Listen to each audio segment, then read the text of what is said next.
to say something that may make you uncomfortable.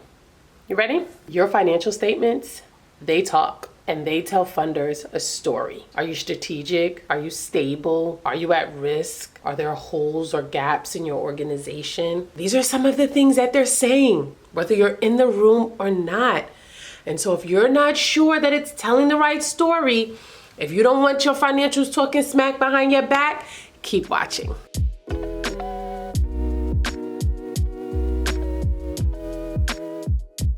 Today, we're going to be talking about what your financial statements are actually telling your funders and how to get them to tell a better story. So if you're unsure when you put in that application or you're reading over the requirements and it tells you upload your latest budget to actual, upload your statement of activities, upload your statement of financial position, and you get that feeling in your stomach and you're like, I mean, I have those things, but I'm not sure. Then we got to chat. We have to chat, okay? You want your financials to indicate to any funder that you are a strong investment.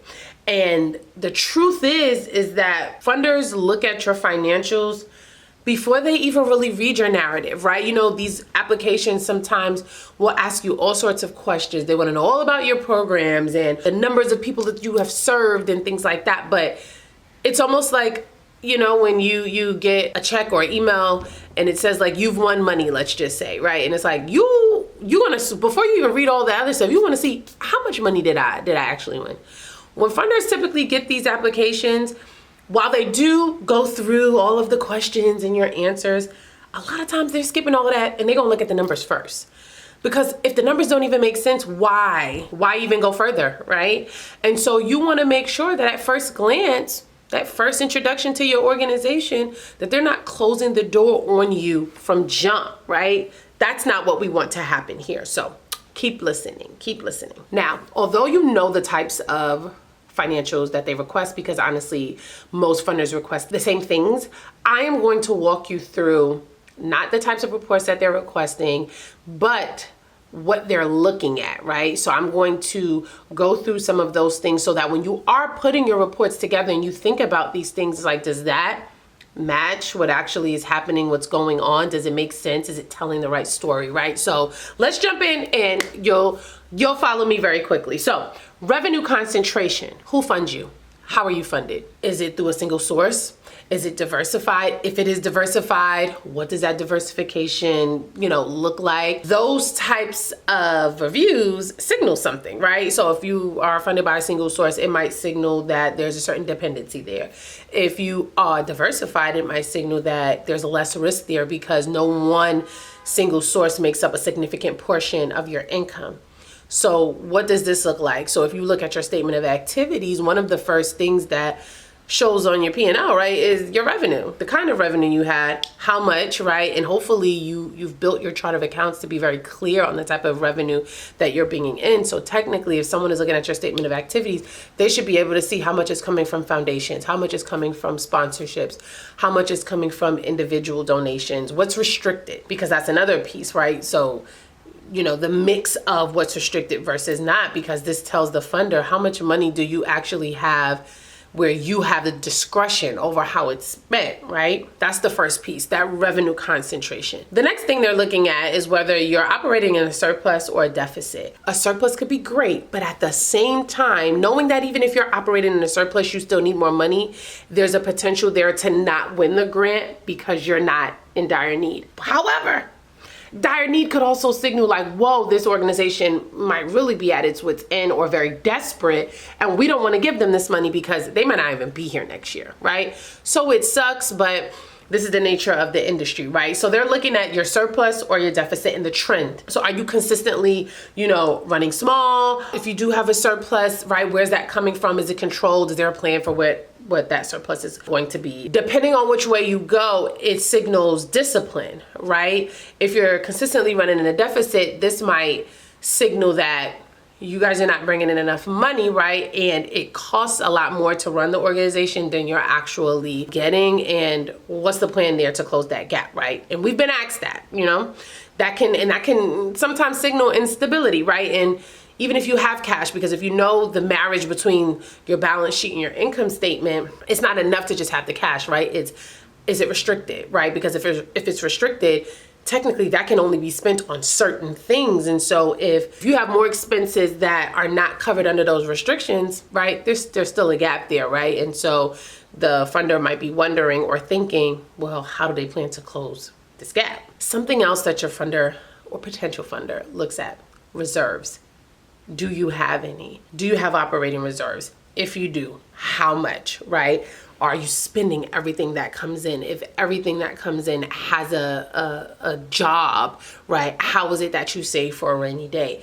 If you don't have reserves, if you were to lose, a significant portion of your funding, is there a business continuity plan? Is there something that you can pull on? Do you have a backup plan as to what's going to happen, right? That signals stewardship. There's plans there for what could potentially happen in the event, right, that you lost that funding. But having reserves also says like, oh, okay, like they've been able to save, they've been able to plan for this. They have a plan for when they pull down on this, on these reserves, right? I have a video here where I talked about how to build your reserves and then what the documentation around that should be, because there should be a policy around when you can or cannot spend the funding that you have in reserves, right? We want a healthy reserve because a healthy reserve signals that you understand long-term sustainability. Also, if you do not have a reserve, I wouldn't shine a light on that either, right? We like to give just enough information. We don't like to overshare because it invites a lot more questions. We like to answer the question. We like to put a spotlight on the things that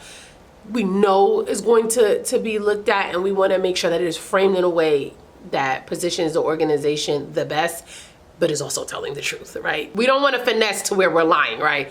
That's something we don't want to do. And the last area, right, before we jump into what actually might be hurting you, is your functional expense allocation. Another thing that is like, why?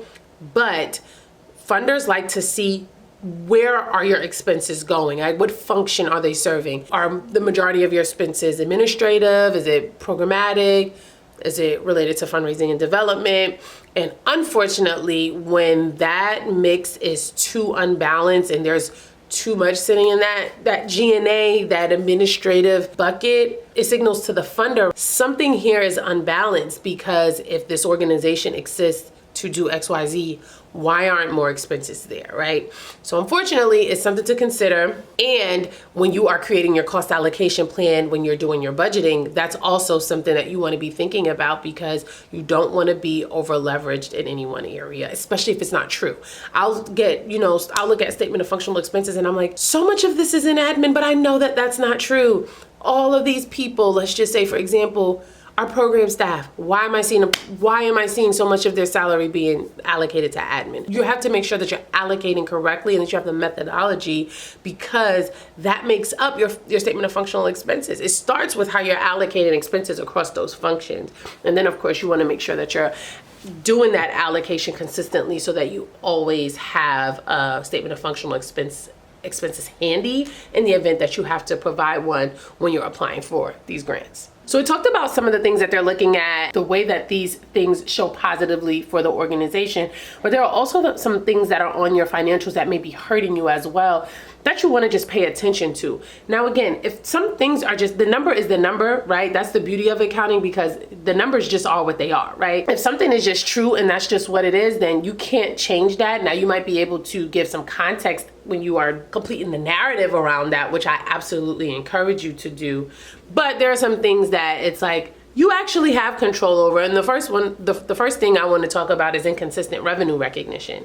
And this actually came up in a recent audit that I'm going through. Regulations that have kind of shifted under GAAP in relation to what's truly being seen as conditional and what's truly being seen as restricted, right? And so you want to make sure that you are consistently applying the revenue recognition rule, right? And so if grant revenue jumps and dramatically and it's without context and it's not how you manage a past grant, but they're pretty much the same, it can look chaotic and like you're not consistent, right? Especially if you can't provide any context as to why you did what you did, so you want to make sure that there's that. But then also making sure that releases from restriction line up with the agreements for those particular grants. We've had auditors just this past week pull up the agreements on the calls, and they are walking through line by line because they are combing through and making sure that they truly understand what the stipulations are for the restrictions. And they're expecting that we know that, right? And that we're treating that grant as such. So you want to make sure that you are not inconsistently applying revenue recognition rules. Second thing, growing liabilities. I have talked so much about how the balance sheet is like a graveyard of sorts where things just go to die and they just live and they just stay there, right? The expectation is that yes, as an organization you have liabilities, but at some point those liabilities should be paid, right? So I'm expecting to see at some point, like, why are they not decreasing?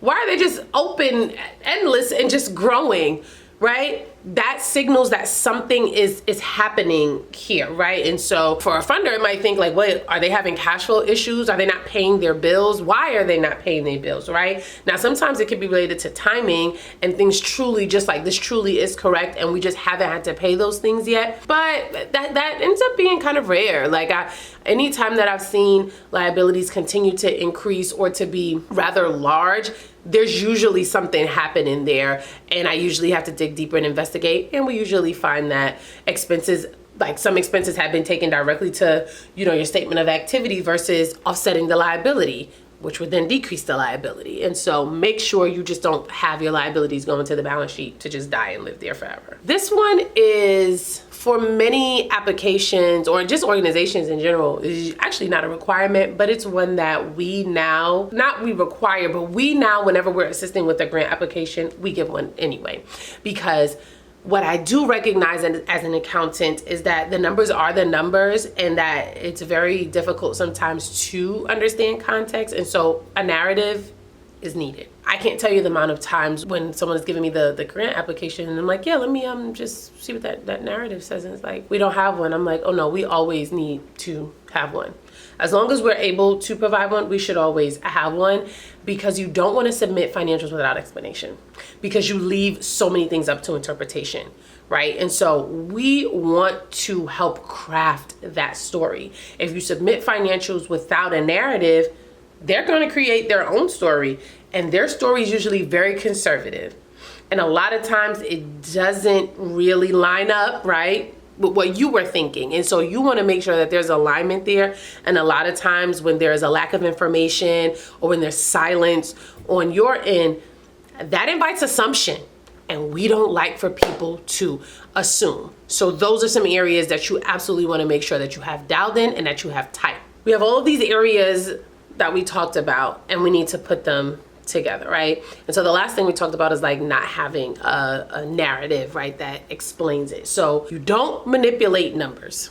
I can't express this enough. You don't manipulate numbers, but you frame them.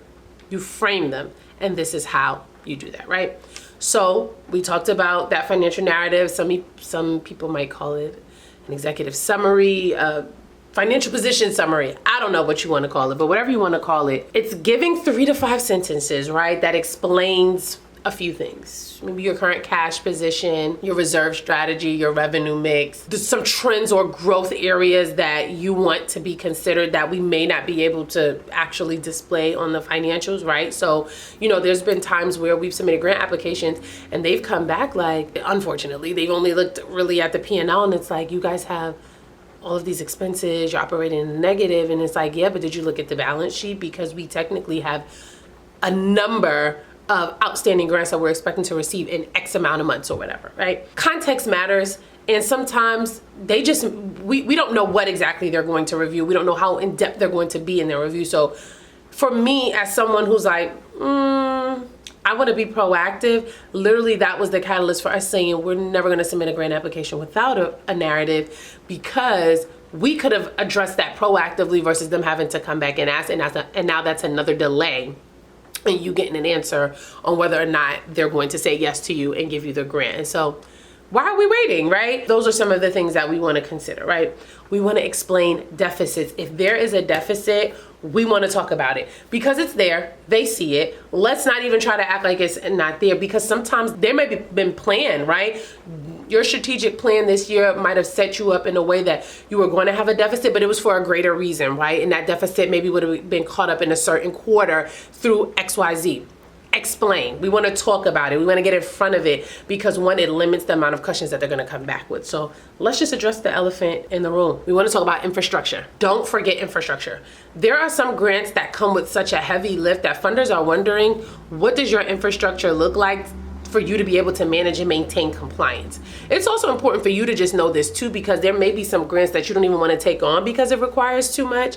And so you want to know what your plan for infrastructure is, and you want to position that infrastructure as strength, right? We have XYZ. We plan to do XYZ, right? You want to be very confident and show that infrastructure as strength. And lastly, you want to align your spending with the outcomes. Now, this may be, you may be going after funds for a program that you're already running, which that means that you should be able to beautifully tie that together, right? Because you can more clearly speak to it because it's something that you are already doing, right? So if your program expenses, let's say, have increased, talk about by how much, and that's why you need these dollars, because this is what you plan to do with it. There's some effectiveness that you can show there because you're speaking to what actually happened and not something that you're projecting or deeming will happen. And so that truly speaks to, oh, like, there's actually backup and support for this. Like, we can get on board with that. So I want you to get out of this mind frame that your financials are just like a nice to have and just like another thing that you have to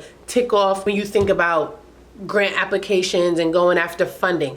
Your financials are positioning tools, and a lot of times they are the determining factor as to whether you get a yes or no for a particular grant or funding opportunity. And so you want to make sure that you present yourself in the best light, right? And so as positioning tools, they're telling funders, right? Are you strategic or reactive? Are you fragile or resilient? Are you scrambling? Or are you stewarding well, right? So don't just aim for accuracy. Accuracy is the foundation, right? That's low level. Accuracy is important, but that's low level, right? Aim for alignment. Think about what your numbers are saying and how that story speaks to this particular funding opportunity that you are going after. You'll see much greater results if you look at it that way. They don't just approve grants. They don't just look at these narratives and go, oh, okay, and assume that your narratives and your numbers say the same thing, so move on. No, they're investing in you, right? So you want to make sure that you craft a story that's worth telling, that's worth reading, that's worth investing in. I'm rooting for you. I hope that this video was helpful. If you have any questions, of course, leave them down below. Like, subscribe, share. And if you are an executive director and you are overwhelmed with your finances, you don't have good help or support in the accounting area, then there are two ways that we can help. We have the Accounting for Good membership, that is a monthly membership, and we also have our outsourced accounting services that are specifically for nonprofit organizations. And so if you are interested in either, you can find more at the description box below. I will see you guys in the next video.